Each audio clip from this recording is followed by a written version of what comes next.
Hey guys, Kevin Cage back with another daily cryptocurrency update. Welcome to the channel. Like and subscribe if you like what you see, and let's get right into the information today. One take and uncut. So happy Friday, everybody. To kick things off, we have shared by XRP_Stort, definite follow here, and we have David Schwartz, current CTO of Ripple and the original architect of the XRPL, the XRP ledger, and then we also have Stefan Thomas, former CTO of Ripple and now the CEO or founder of Coil, which basically is all focused on micropayments for XRP and streaming. And there's all kinds of benefits with that, but I know we've covered that a lot. Regardless, really cool here is basically, as you can see here, they discuss this. If an asset does not have value and liquidity, you cannot really use it without moving the market. And that is one of the issues early on in an immature asset class. A lot of people believe, just like Mark Cuban or Kevin O'Leary, many of the guys on Shark Tank, they have said that once an asset class passes the 1 billion valuation, at least in market capitalization, and no, that does not mean there's that much money in the market. That is simply a valuation metric that it's going to be here for the long term.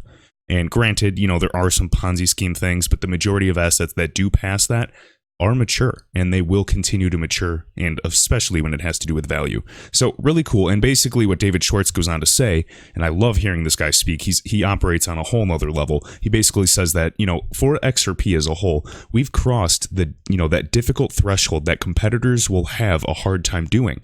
So that threshold is, obviously there has to be enough value and liquidity in that asset where it can be used as a means of making payments and a store of value. It can do everything that Bitcoin can do. It can do everything that everyday cash can do and more. And he says, of course, people are realizing the technical superiority of the design, the XRP ecosystem, the use cases around it, and the team behind it. And that is very, very important. Those are very important attributes to consider, especially in a speculative investment based on this. But in the near future, it's many people's hopes that this will be utility driven. And then again, we have Stefan Thomas go on and he's talking about Interledger, ILP, Interledger Protocol, basically, bridging all ledgers. It's agnostic. It can use any form of asset. And obviously they've built it in tandem with XRP in the hopes that XRP is the go-to asset. So, the question is, well, why make the Interledger Protocol an open protocol to allow any digital asset to be used? Well, they want to utilize algorithms, and again, they want to allow the best asset to win, and it's picking the best asset. Right now, the best option has always been XRP in terms of the payment path and efficiency. That way, they can let XRP succeed on a truly level playing field, and whoever wins, whether it's XRP or another asset, there's still room for others to thrive. Whether XRP gets the dominant market share, maybe XLM will get a portion, and I'm just talking about the cross-border space right now. But again, there's, smart contract needs, Cardano, ADA, there's, VeChain, Bitcoin, Ethereum, Link. There's no limits. And again, there's so many projects. So if I didn't name yours, please don't be offended, guys. There is so much room, and I cannot tell you what will survive or not. All I'm saying is I'm investing on the fundamentals and what I see as, a long-term successful project. So right here, the plan is they have to let XRP succeed on a truly level playing field. If they don't, XRP doesn't, deserve it. Whatever wins will be the best. It's going to help the space grow. It will innovate regardless, making the world a better place. And that is what we are invested in, providing that initial organic liquidity before we scale up that platform. All right, just wanted to kick things off. Next, T+0 has made some very, very interesting infographics and documents for the XRP community. And again, he just says this: just realize the annual utility-driven XRP trading volume already stands at roughly $2.2 billion, guys. This is utility-driven. There is no other cryptocurrency in the space that is doing this, and this is just MoneyGram pushing 15% volume in the Mexican peso corridor. Wait until they ramp up. And again, 365. So we know 3 million on the Bitso exchange plus the 3 million on the Bitstamp. Remember, buy and sell, that is volume. So 3 plus 3, that's, the 6 million multiplied by 365. That is roughly 2.19 billion. So you can round that up to 2.2 billion per year. And then I just saw that, so I just wanted to make this tweet. And I just said, every day I wake up wondering how the hell XRP is still sub $1. Rest assured, we are already on schedule to settle billions annually. And obviously, we are already doing that via on-demand liquidity, which uses XRP. This dormant volcano will awaken when it is ready. Eventually, growing volume and larger transactions. We need more value, not, just these $10,000 transactions. We want millions. We want 10 million. We want 50 million. When that happens, it will eat through the order book and send the price to the moon. And that is fact. But So the fact is this. If there's larger transactions in the order books, the price has to go high to accommodate. You can go through the buy and sell orders, and if you put a $30 million order, it will throw XRP's price two digits to 3 digits right away. However, there's going to be slippage costs. That's just not the way to do things unless they did want to do some type of Shane Ellis theory. So I'm not going to say that will happen. What I'm saying is, though, mathematically, if they did some huge order, that is exactly what would happen. Now, I'm not relying on that. I'm here for the long term regardless, but I just want to make sense and speak the facts at least. So again, eventually growing volume and larger transactions will pop the lid right off. So we need more volume. And again, it doesn't really matter which exchange, because if one exchange and the price of XRP goes high, there's going to be all kinds of arbitrage, and eventually all of the exchanges will level out and have their own form of price discovery. All right, right here, King Solomon. So XRP, Bitcoin, and Ethereum can now be directly bought on Binance with the help of your credit card. It's about time. Ramps, on ramps, on ramps. That's good, especially before an upcoming bull run. And then Leonidas again, Binance adds the Turkish lira trading pairs directly for XRP and the Turkish lira. That is awesome. We're going to hopefully see some more fiat pairing rather than being forced to go through, Bitcoin directly. All right, right here, Stephen Diep. So we have the IMF, the International Monetary Fund, praising Ripple once again.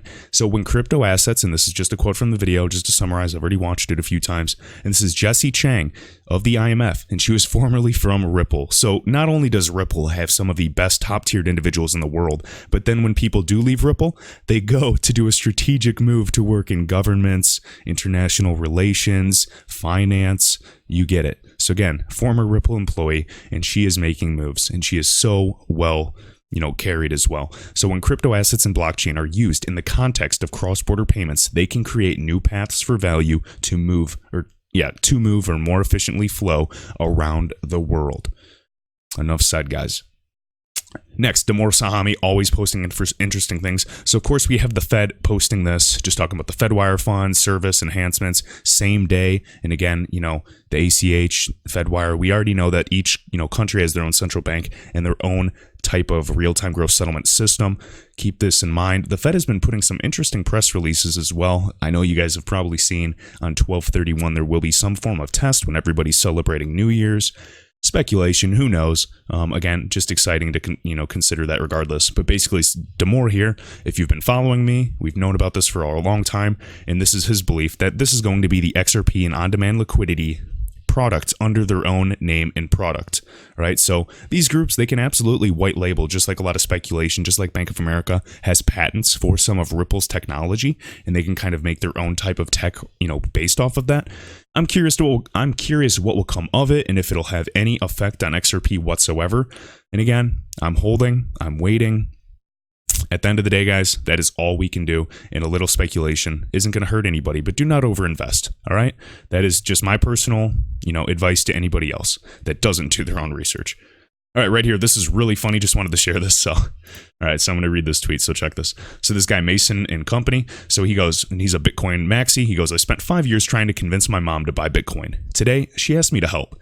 And then he said this, what made you finally want to buy Bitcoin? And she goes, I don't want Bitcoin. I want the other ones that are still cheap. And then this guy face palms acting like, you have to buy Bitcoin. There's no other options. When Bitcoin doubles, it's going to be a lot more difficult rather than XRP doubling. And he face palms, still doesn't get it, can't see through his ways. And this guy, Shareable Guy 123, just goes, your mom is more intelligent than you, bro. And that is completely true. When you spend $20 of something, you're looking at the ROI. You're not looking at the price of the asset. I'm looking at the return of investment that I can get from investing in this asset class. We already had Bitcoin boom, and this was speculation. We already had Ethereum boom from a lot of funding. I know it's being integrated, which is great. It's working on this, proof of stake, migration. They have scalability issues, and we've already seen that boom. I've had buddies make boatloads of money, and I just wish I was kind of in Ethereum earlier on because, man, I would have loved to capitalize off that and dump profits right into XRP. And next up is XRP. David Schwartz, who, they worked on Bitcoin. Even Stephen Thomas actually did the whole blockchain for Bitcoin just to test it out and know the program and the code. And he says, wow, he knows the code like it's the back of his hand, and you can roll back. You can mess with that blockchain. It's very hackable. It's susceptible to errors. And these are the guys that work on the XRP ledger.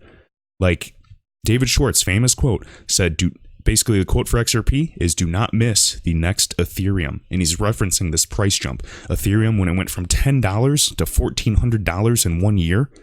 Now, I'm not saying XRP will do the same thing. I'm not saying, it could not do more or less. I'm just saying the potential is there. 2020 will be the year of integration and connection, and that is what we want. More on-ramps, APIs, connections, and when they go live, we have that volume, that liquidity available. Higher price makes it more liquid, and we are just waiting.